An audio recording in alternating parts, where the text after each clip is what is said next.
사무엘하 15장 13절에서 16절까지 교독하겠습니다. 전령이 다윗에게 와서 말하되 이스라엘의 인심이 다 압살롬에게로 돌아갔나이다 한지라.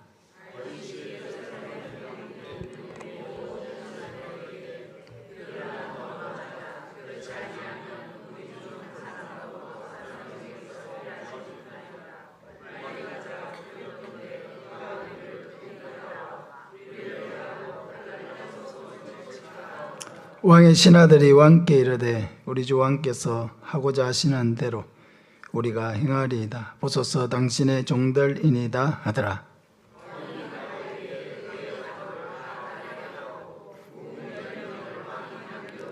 왕궁을 지키게 하니라. 아멘.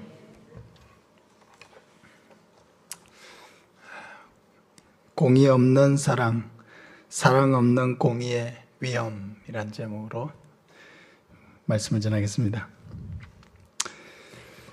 다윗의 인생은 하나님의 사랑과 공의가 어떻게 균형 있게 역사하는지를 보여주는 삶 모델입니다.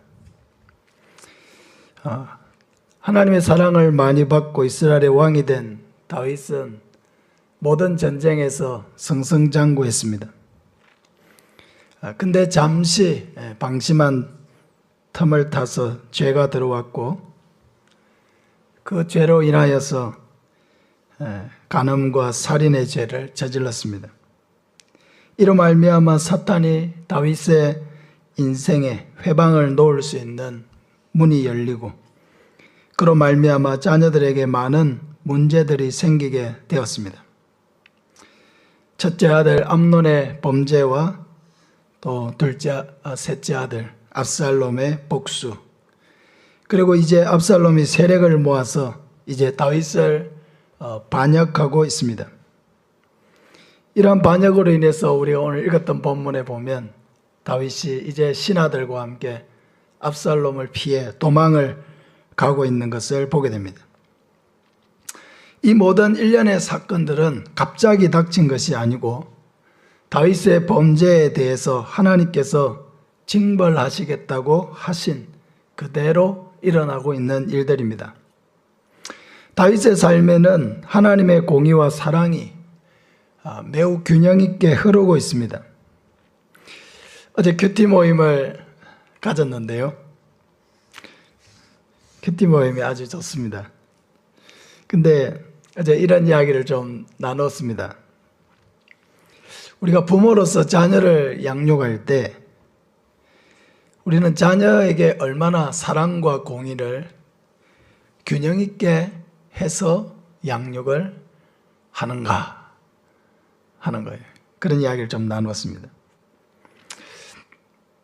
공의를 너무 강조하는 아버지는 어떤 아버지일까요? 공의를 너무 강조하는 아버지. 공의를 강조한다는 건 뭐예요? 옳고 그름이 너무 분명해가지고 싫은 걸, 잘못하는 걸 넘어가지 않는 그런 아버지인 거예요. 사랑은 별로 없고 공의를 굉장히 강조하는 아버지, 어떤 아버지일까요? 기본적으로 야단은 많이 치겠죠. 무섭겠죠.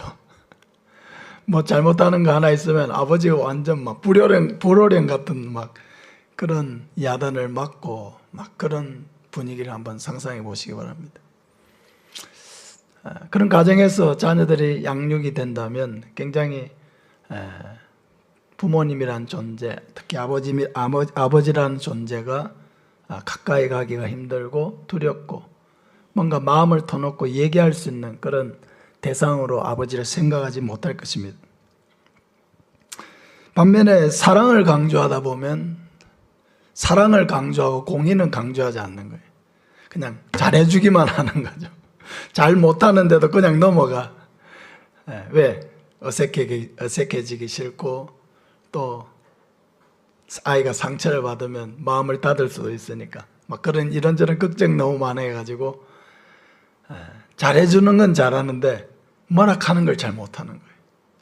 그래 그냥 오냐오냐 이렇게 키우는 거죠. 오냐오냐 키우다 보면은 어떻게 될까요? 그냥 겉으로는 이제 좋아 보일 수 있지만 아이는 아직 옳고 그름에 대한 정확한 인지력이 제대로 자라질 않았죠. 뭐가 옳은지, 뭐가 그런지 이런 거 잘 모르죠. 그 야단을 딱 맞으면 아, 이거 잘못된 거구나. 이거 엄마 아빠 원하지 않는 거구나. 내가 잘못하고 있는 거구나. 이렇게 야단을 맞으면 알 수가 있는데 그 야단을 안 쳐주고 계속 오냐 하는 거예요. 뭐 이걸 해도 오냐. 그래. 왜? 부모와 자녀 사이에 어색해지기 싫으니까. 예. 그러면 자녀가 굉장히 잘못된 길로 빗나갈 가능성이 많겠죠. 잘못하고 있는데도 그 잘못으로 인식하지 못하고 그냥 아 그래 해도 되는가 보다 그냥 허용하는 것으로 될 수가 있겠죠. 자녀를 이렇게 뭐 이미 다 양육을 하셔가지고 이제 다 대부분 다 멀리 떠나보냈기 때문에 이제 돌아보면은 내가 부모로서 역할을 잘했는가 못했는가 이렇게 생각해 보면 우리도 뭐 아이를 낳기 전에 부모 교육이라는 걸 받아본 적이 없잖아요. 아이를 어떻게 양육해야 되는지, 어떻게 엄마 역할을 해야 되는지, 어떻게 아빠 역할을 해야 되는지 그런 교육을 한 번도 받아본 적이 없이 그냥 애가 나와서 키우기 시작했기 때문에 그냥 엄청나게 많은 실수를 하면서 아이를 키울 수밖에 없었죠. 그냥 닥치는 대로 키운 거죠. 뭐 먹고 살기 위해 바쁘고 뭐 아이들의 뭐 교육이나 이런 것들을 아주 세심하게 신경 쓰지는 못했을 것입니다. 저도 막상 아빠가 되고 보니까 이게 참 쉽지가 않아요. 아이에게 공의와 사랑이 균형을 이루는 사랑, 공의와 사랑이 균형을 이루는 사랑의 아버지로서 양육을 한다는 게 이게 어려운 거예요. 어려워요. 아이들이 크면 클수록 어렵다는 걸 느낍니다. 그러니까 우리는 사랑하는 것 잘해줄 수 있어요. 뭐 엄청 잘해주지는 못해도 그래도 그냥 그런 대로 내 최선을 다해서 잘 먹이고 잘 입히고 잘 교육시켜 보려고 애쓰는 건 참 잘하는데 이 공의 뭔가 옳고 그름에 대해서 분명하게 짚어주면서 키우는 거는 이게 잘 안 되는 거예요. 클수록 잘 안 되더라고요. 너무 이렇게 이제 심하게 아이를 야단치려고 치다 보면은 그냥 나는 그 한 가지 문제를 좀 짚고 애가 그 하나에서 좀 엉뚱한 짓 하지 않고 바로 가기를 원해서 그 한 가지를 가지고 되게 몰락했는데 아이는 단순히 그 한 가지로 생각하지 않고 굉장히 이제 아이가 상처를 받을 때가 많은 거죠.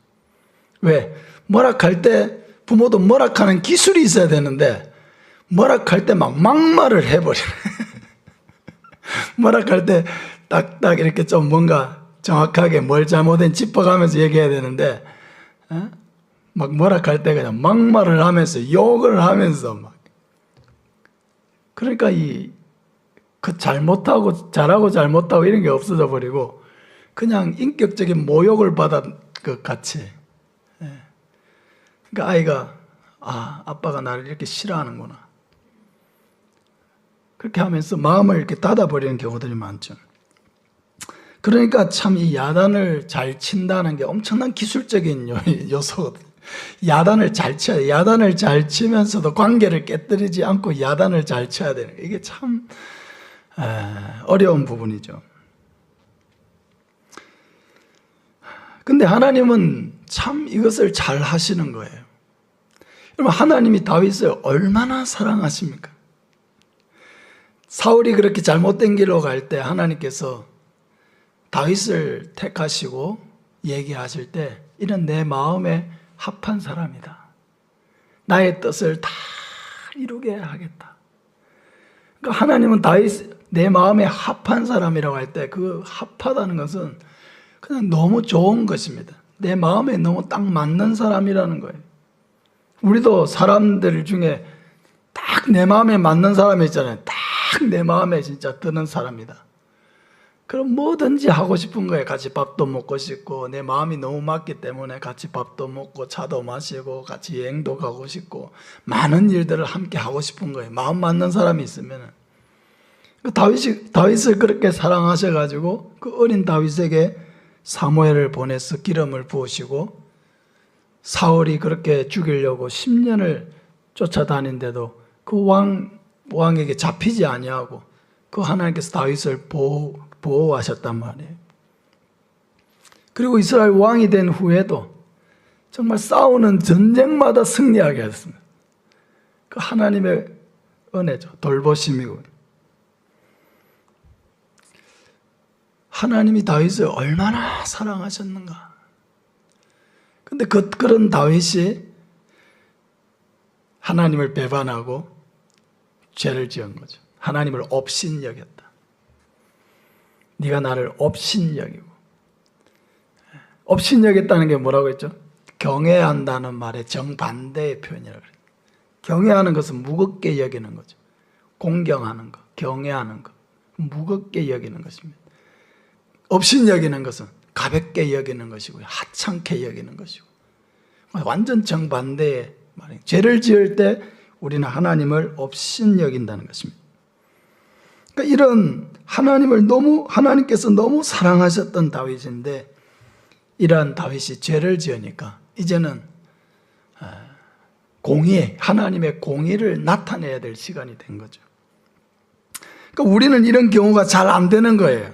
너무 사랑하고 너무 내가 아끼는 사람이 죄를 지으면 실수겠지 하고 그냥 넘어가주고 싶은 심정이 있는 거예요. 우리 마음속에는.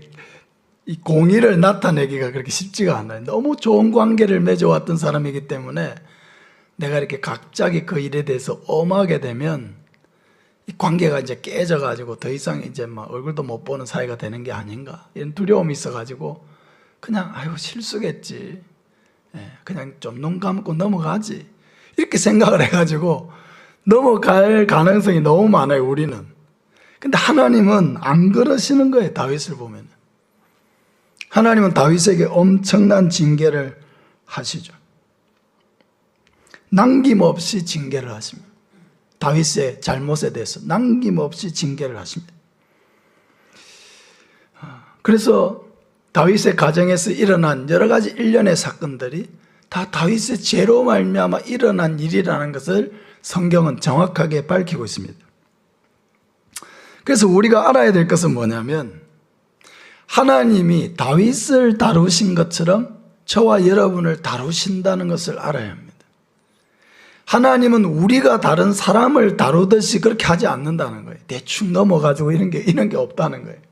하나님은 잘한 것은 잘한 대로 더 풍성하게 갚아주시는 하나님이시지만 잘못한 것은 잘못한 대로 정확하게 또 이야기하시고 또 깨닫게 하시고 그로 말미암아 징계하시는 하나님이시다.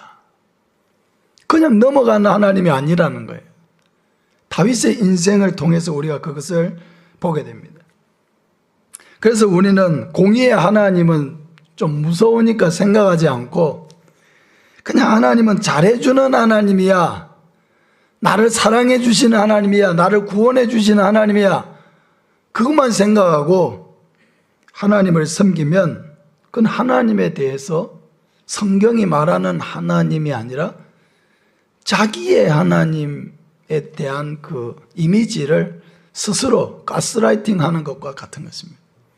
하나님은, 성경의 하나님은 어떤 하나님이에요? 사랑과 공의가 함께 가는 하나님이시다. 이걸 우리가 분명하게 알아야 하는 것입니다.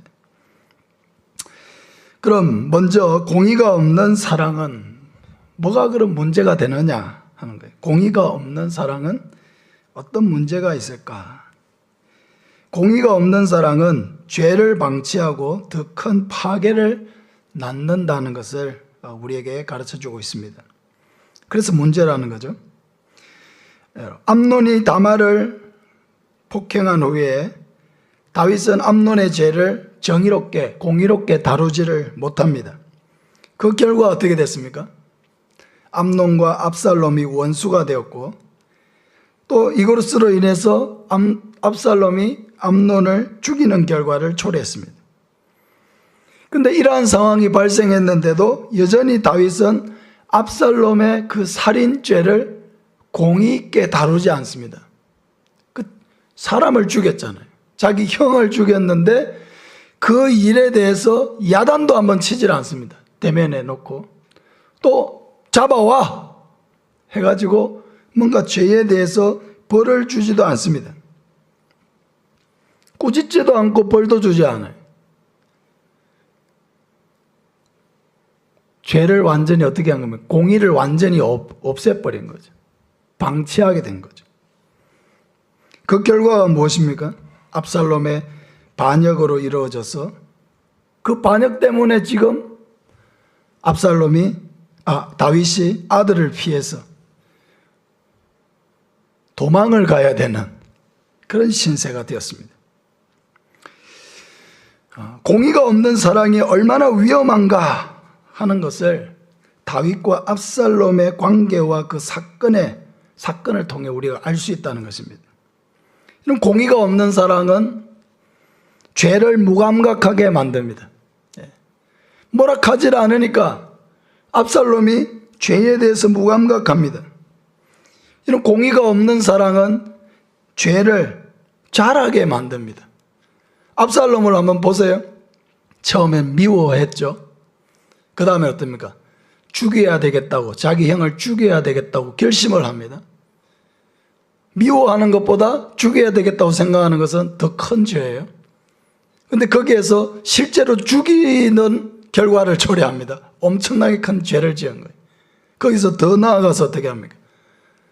아버지의 왕권에 대해서 반역을 일으켜가지고 나라 전체를 혼란에 빠뜨립니다.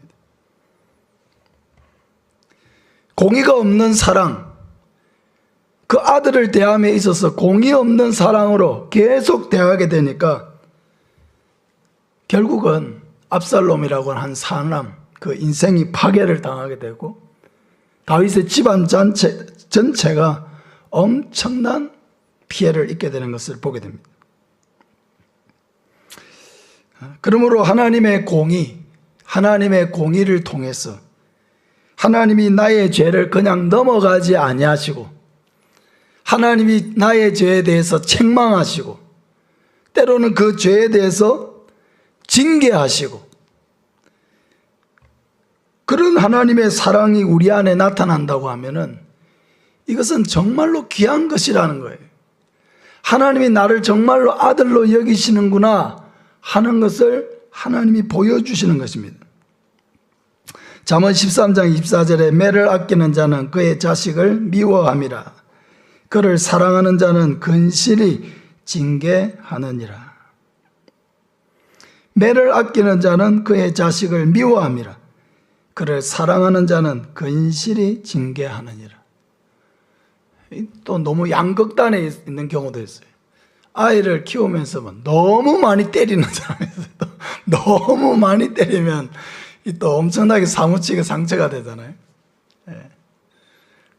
그러나 그 아이가 잘못할 때 뭘 잘못했다는 것을 정확하게 인식할 수 있도록 가르치는 것은 너무 중요하다는 것입니다. 히브리서 12장 6절에 대저주께서 그 사랑하시는 자를 징계하시고 그가 받아들이시는 아들마다 채찍질을 하심이라. 하나님이 우리를 아들로 여기지 않으면 징계하실 이유가 없다는 거예요. 아들로 여기기 때문에 죄 짓고 그 죄가 자라도록 방치하지 않는다는 거예요.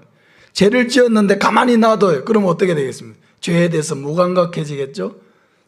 그보다 더 큰 죄를 더 대담하게 짓겠죠? 그래서 하나님은 그 사랑하시는 자를 징계하시고 받아들이시는 아들마다 채찍질 하신다. 그 징계하시는 하나님, 그 하나님이 지금 당장은 내가 힘이 들고 아파도 그 하나님이 너무나 큰 사랑, 징계도 사랑의 한 부분이죠. 징계를 받는다는 것은 내가 여전히 하나님의 아들이라고 하는 것을 분명하게 가르쳐 줍니다.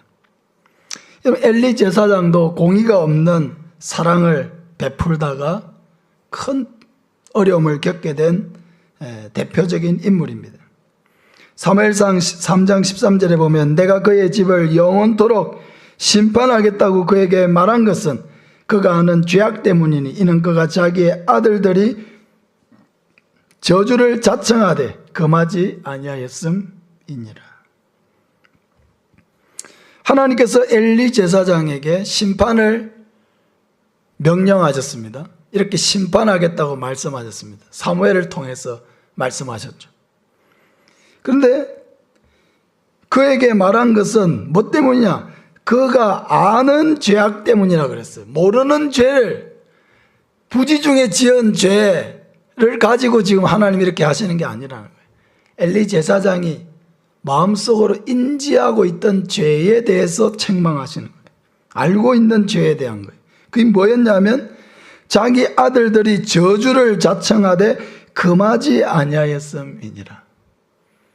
그 아들, 두 아들이 홈니와 비나스죠. 홈니와 비나스가 성막에서 이제 아버지를 이어서 제사장의 역할을 하는데, 이 두 아들이 제사장의 역할을 하면서 제사장이 그 성막에서 시중드는 여인을 계속적으로 성적으로 추행한 거예요. 그런 일이 계속 반복해, 한 번이 아니고 계속 반복해서 일어나고 있는데 엘리 제사장이 그것을 방치합니다. 엄하게 꾸짖거나 너 오늘부터 성막에서 일하지 마! 이렇게 단호하게 하질 않아요. 가만히 내버려 두는 거예요.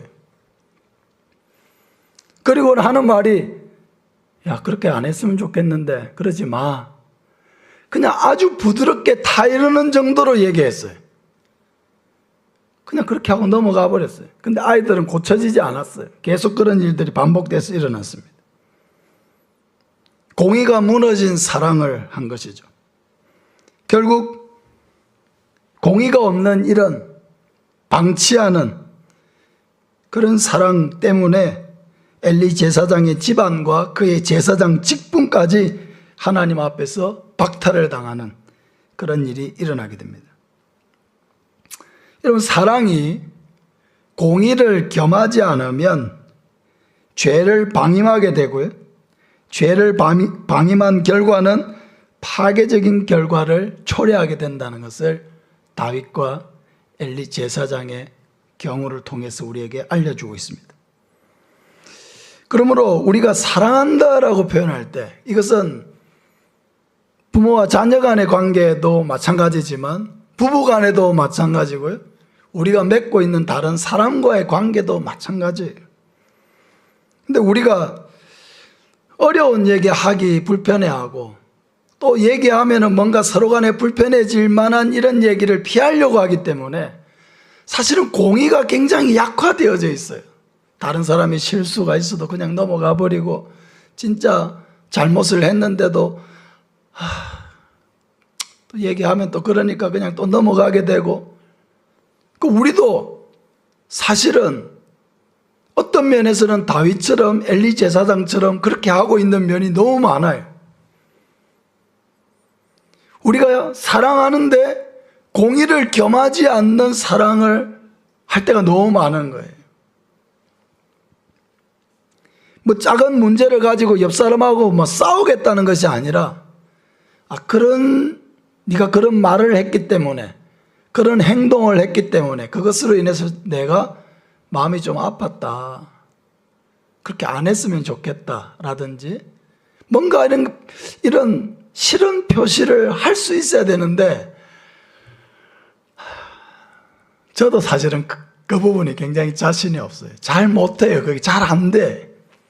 그러니까 우리도 나에게 계속 무례하게 대하고 나에게 계속 뭔가 실수를 하고 계속 하는데도 내가 그 일을 방치해 왔기 때문에 점점 문제를 더 키우게 되고 서로가의 관계는 점점 마음으로부터 멀어지게 되는 그런 결과를 초래하게 되는 것입니다. 그래서 저는 하나님의 그 사랑과 공의가 이 조화를 이루는 이런 사랑을 하신다는 게 너무 놀라운 거예요. 그럼 다윗의 인생을 가만히 보세요. 우리가 지금 새벽에 계속 살펴보고 있는 말씀들 보면은 밑에는요, 하나님의 공의가 시퍼렇게 흐르고 있습니다. 다윗의 죄에 대한 하나님의 징벌이 그 가정에 시퍼렇게 살아서 흐르고 있어요. 근데 또 다른 부분에서는 하나님께서 다윗이 함께 할 수 있는 사람들을 붙여주시고 다윗을 도울 수 있는 사람들을 붙여주시고 이렇게 하면서 그 사랑도 같이 흐르고 있어요. 공의와 그 따뜻한 사랑이 같이 가고 있는 거예요. 다윗의 죄를 넘어가지 않아요. 어색하다고 해가지고 불편해진다 해가지고 하나님 넘어가지 않으시는 것입니다. 우리가 이런 기도를 해야 합니다. 하나님, 나도 하나님처럼 내 자녀와의 관계에서, 다른 성도와의 관계에서, 내가 사회에서 맺고 있는 사람들과의 관계에서 이 사랑과 공의가 균형을 이룰 수 있도록 도와주십시오. 그런 기도를 해야 돼요. 두 번째로, 사랑이 없는 공의는 어떤 문제를 낳게 되느냐 하는 거예요. 반대죠. 아까는 공의가 없는 사랑에 대해서 얘기했고요. 이번에는 사랑이 없는 공의는 어떤 문제를 낳게 되는가. 사랑이 없는 공의는 사람을 절망하게 하고 회복의 길을 막는다는 사실입니다.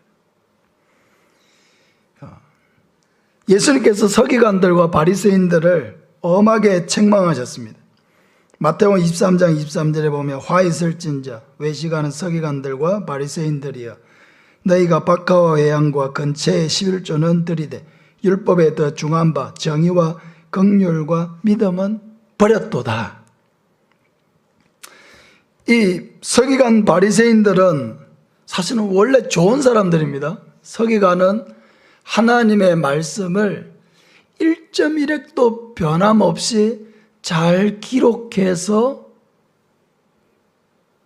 다음 세대에 넘겨주고자 하는 일을 했던 사람입니다. 지금은 인쇄소에서 복사만 하면 되지만 책을, 옛날에는 종이가 그렇게 오래 가지도 못하고, 이 책이 닳기 전에 하나님의 말씀이 1.1획도 전해지려면 어떻게 해야 돼요? 잘 기록해야 돼요. 한자도 틀림없이 기록해야 돼요. 한자도. 이 성경이 어마어마한데 이거를 한자도 틀림없이 기록하려고 어마어마하게 노력했던 사람들이 서기관이에요. 그 서기관들의 노력으로 인해서 우리가 지금 이 성경을 가지게 된 것입니다. 수천 년 동안 그 서기관들이 그런 노력을 해줬기 때문에 우리가 이 성경을 지금 읽고 있는 거예요. 그리고 바리새인들도 굉장히 좋은 사람들이었어요. 바리새인들도 하나님의 말씀대로 어떻게 하면 살 수 있을까를 고민했던 사람들이에요. 하나님의 말씀대로, 삶 속에서 하나님의 말씀대로 어떻게 우리가 살아낼 수 있을까를 고민했던 사람. 그렇게 하다 보니까 예를 들면 하나하나의 계명에 대해서 어떻게 살아야 될까? 내 부모를 공경하라. 이거 어떻게 살아야 되냐? 안식일을 기억하여 거룩히 지키라. 이거 어떻게 해야 안식일을 기억하여 그렇게 지킬 수 있을까? 이런 거를 하나하나 고민하다 보니까 세부 규정을 만들기 시작한 거예요. 세부 규정을. 안식일에는 뭐 얼마 이상 걸으면 안 된다. 안식일에 바늘을 꼽고 이동을 하면 그건 일을 한 것인가 아닌가, 막 이런 고민까지 하면서 아주 작은 것까지.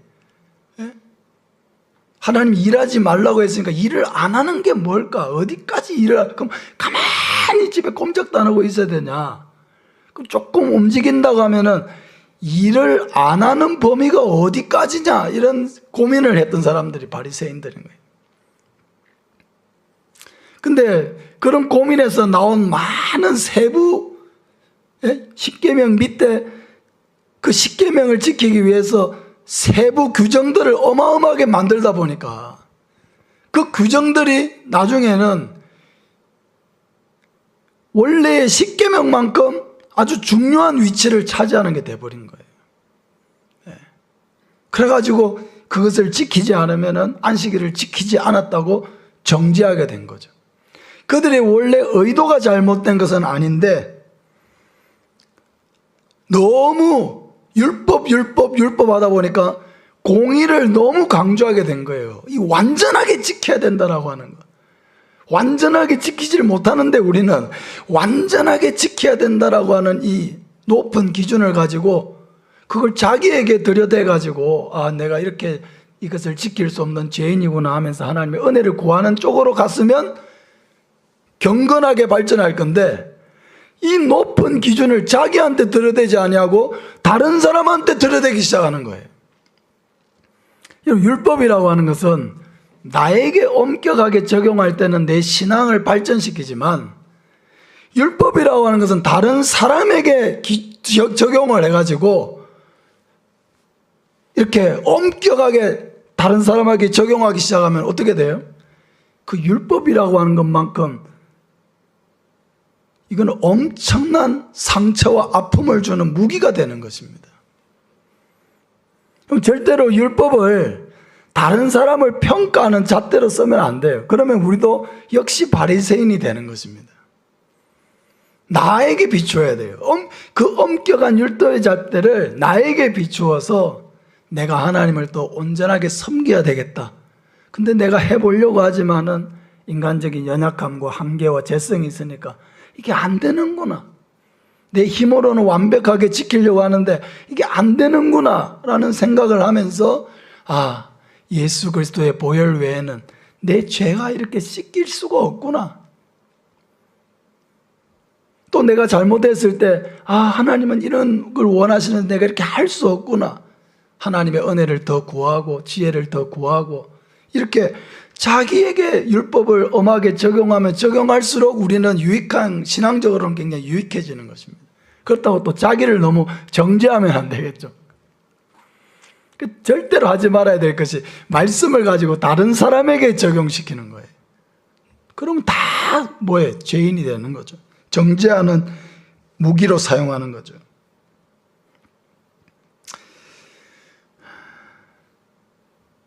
여러분, 사랑이 없는 공의가 얼마나 위험한가 하는 것은 요한복음 8장에 간음한 여인을 잡아온 사건을 처리하는 그 기록에 잘 나타나 있습니다.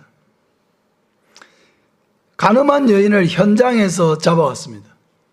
율법대로 하자면은 남자와 여자를 다 잡아와야 돼요. 근데 여자만 잡아옵니다. 그 자체가 차별이죠. 남자한테는 관대하고 여자한테만 엄격하게 이 법을 적용시키는 거죠.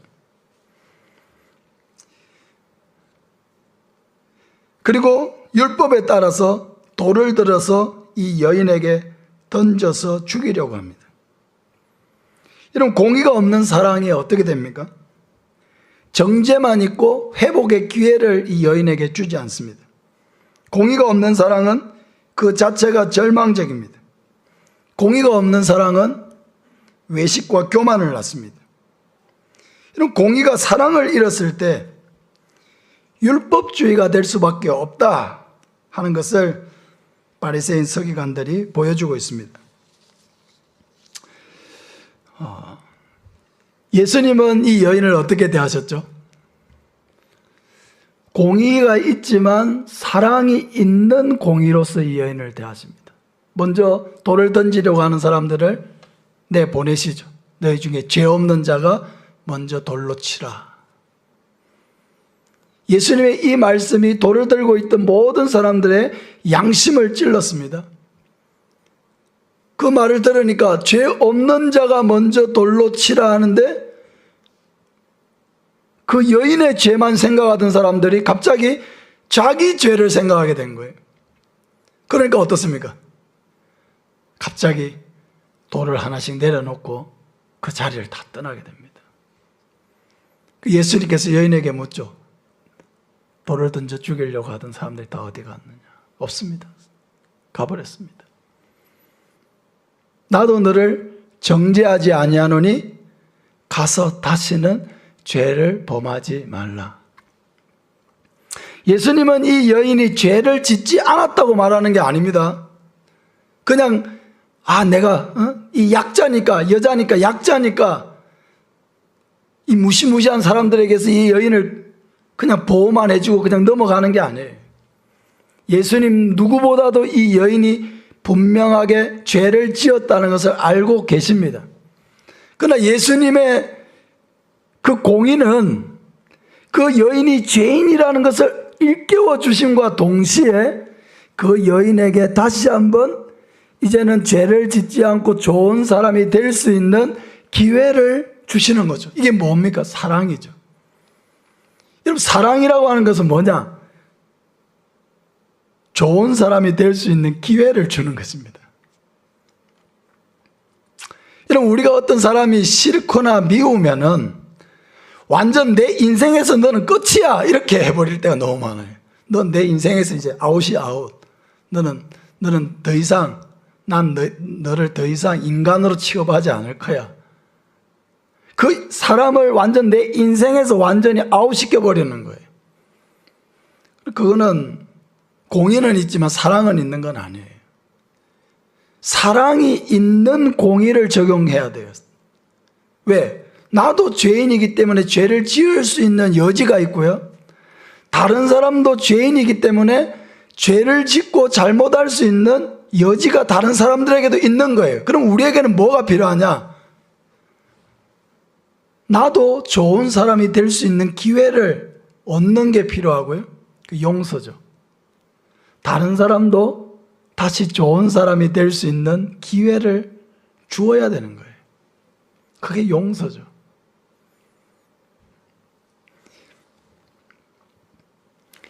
그 나에게 용서를 해준다는 것은 다른 말로 이런 거예요. 나에게 점수 딸 수 있는 기회를 다시 주는 것입니다. 그게 공의가 사랑을 겸하는 것입니다. 하나님께서 다윗을 사랑하실 때 공의를 잃지 않으셨습니다. 다윗을 건실하게 징계하셨습니다. 그래서 다윗은 하나님의 징계를 달게 받았습니다. 동시에 하나님은 징계 중에도 사랑을 잃지 않으셨습니다. 그래서 다시 왕위를 회복할 수 있도록 다윗을 인도하십니다. 여러분, 하나님은 이런 분이십니다. 공의와 사랑이 완벽하게 조화를 이루어 인도하시고 양육하시고 다스리시는 하나님이십니다. 우리가 하나님이 공의로운 분이라는 것을 정확하게 알 때 우리는 하나님을 두려워하고 죄를 억제할 수 있는 힘을 얻습니다.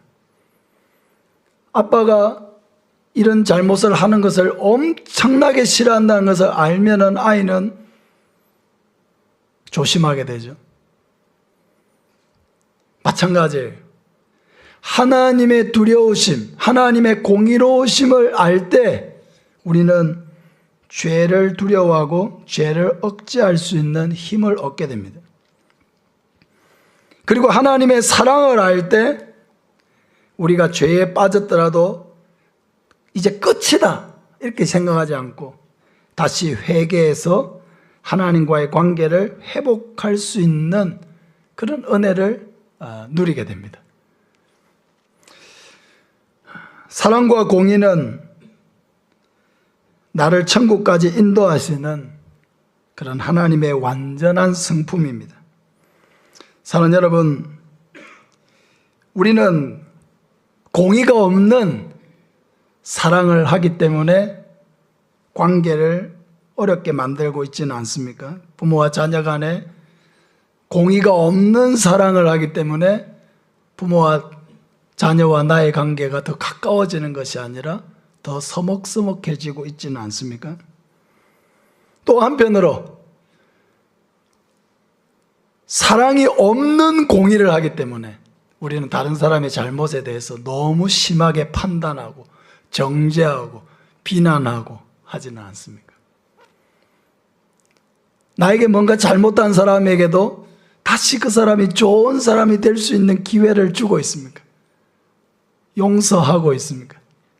그도 죄인이고 나도 죄인이듯이 이것으로 끝이 아니라 다시 한번 관계가 회복되고 다시 좋은 사람이 될 수 있도록 그 사람에게 나는 기회를 얼마나 주고 있습니까?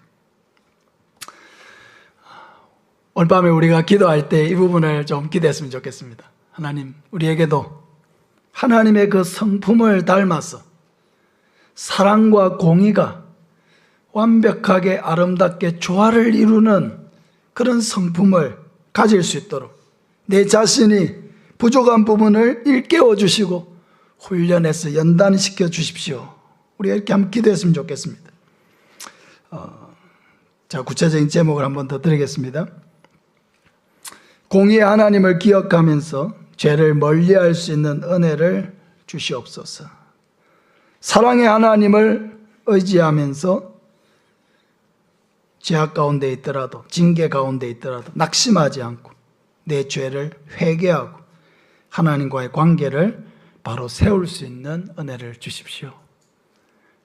그래서 하나님의 공의와 사랑, 그 공의와 사랑이 균형을 이루어서 다른 자녀들을 양육하고 지도할 수 있는 영적인 권위를 주시고 다른 사람의 관계 속에서도 사랑과 공의가 흘러가서 사람을 잃지 않는 그런 사랑을 하게 해 주십시오. 우리 같이 한번 기도하겠습니다.